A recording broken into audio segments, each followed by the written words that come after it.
There was a time in America when turning 16 meant exactly one thing.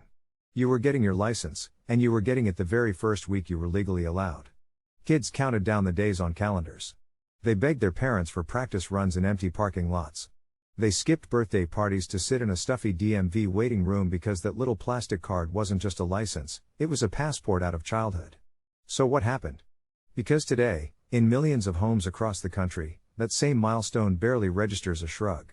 Teenagers are waiting. Some are waiting until 18. Some aren't bothering at all. And the story of why says a lot more about how America itself has changed than it does about cars. Let's go back for a second, because to understand what's been lost, you have to understand what driving used to mean. In the 80s and 90s, a driver's license was freedom in its purest form. It meant you could leave the house without asking permission for a ride. It meant the mall, the movie theater, your friend's house across town, the diner where everyone hung out after football games, all of it suddenly within reach. Before you had that license, you were stuck. Stuck waiting for a parent to finish work. Stuck negotiating rides, trading favors, riding your bike for miles just to see a friend. The car wasn't just transportation back then. It was identity. It was status. Pulling into a high school parking lot in your own car, even a beat-up hand-me-down, meant something. It told everyone you'd crossed over into a new phase of life, and that's really the heart of it, because freedom used to have a physical shape. It looked like an open road, a full tank of gas, and nowhere in particular you had to be. But somewhere along the way, freedom changed shape entirely. It stopped being about distance and started being about connection. And that shift didn't happen overnight, it happened one smartphone at a time. Think about what a teenager in 1988 needed a car for. They needed it to talk to their friends face to face, because there was no other way. They needed it to see what was happening at the party, because there was no group chat buzzing with photos in real time. They needed it to feel like they weren't missing out, because missing out meant actually missing out, not just scrolling past it later. Now flip that forward 40 years. A teenager today can talk to a dozen friends at once without leaving their bedroom. They can watch the party happen live on someone's story. They can feel completely plugged into their social world without ever turning a key. The car used to be the tool that solved the problem of distance.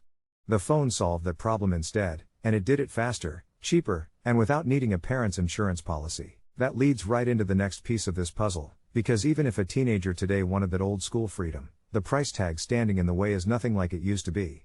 Back in the 80s and 90s, sure, cars weren't free, but the whole system was built to be accessible to a teenager with a part-time job. Insurance was manageable. Gas was cheap. A used car from a neighbor or a relative might run a few $100s. Now, insuring a teen driver alone can cost thousands of dollars a year, sometimes more than the car itself is worth. Gas prices swing wildly. Car prices, especially anything reliable enough to hand off to a 16-year-old, have climbed far faster than wages have. For a lot of families, putting a teenager behind the wheel isn't just a rite of passage anymore, it's a financial decision that gets weighed against groceries and rent. And plenty of parents are looking at those numbers and quietly deciding it can wait. And here's the thing, even if the money were there, there's another option now that simply didn't exist before. If a teenager in 1985 wanted to get somewhere without a license, their choices were painfully limited. Beg a friend with a car. Beg a parent. Take the bus if their town even had one. That was basically it. Today, a teenager can open an app and have a car outside their door in minutes. Rideshare services didn't just add convenience, they quietly removed one of the biggest reasons a license used to feel urgent. Why suffer through parallel parking tests and behind-the-wheel anxiety when a tap on a screen solves the same problem with less stress and less responsibility? For a lot of teens, that trade-off just makes sense. Delay the license, delay the insurance bill, delay the pressure, and let someone else do the driving until it actually becomes necessary. But underneath all of this, there's something even bigger going on, something about how the entire rhythm of teenage life has shifted. In the 80s and 90s, so much of teenage social life happened physically. You cruised the strip. You met up at the drive-in. You hung out in mall food courts for hours doing basically nothing except being together. Being social required being somewhere. That's simply not true anymore. Now, a huge amount of teenage social life happens digitally, and it happens constantly, not just on weekend nights. Kids are texting, gaming together online, watching the same live streams, reacting to the same videos in real time, all without a car in sight. The physical hangout hasn't disappeared completely, but it's no longer the primary stage where friendship happens. And when the stage changes, the tools you need to get there change too. There's also a generational shift in how independence itself gets defined. For a lot of today's teenagers, independence isn't about mobility, it's about autonomy over their time and their attention. A teen with a phone and a laptop can manage a social life, follow a creative passion, even build an audience or a small business, all from their bedroom.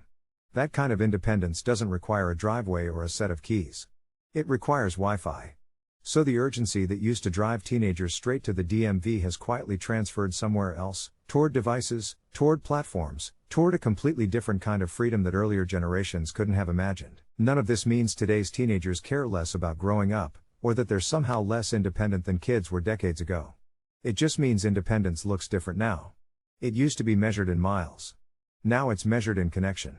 The open road that once symbolized freedom for American teenagers has been quietly replaced by an open feed, always updating, always within reach, no license required. And maybe that's the real story here. It's not that today's teens don't want freedom. It's that freedom found a new vehicle.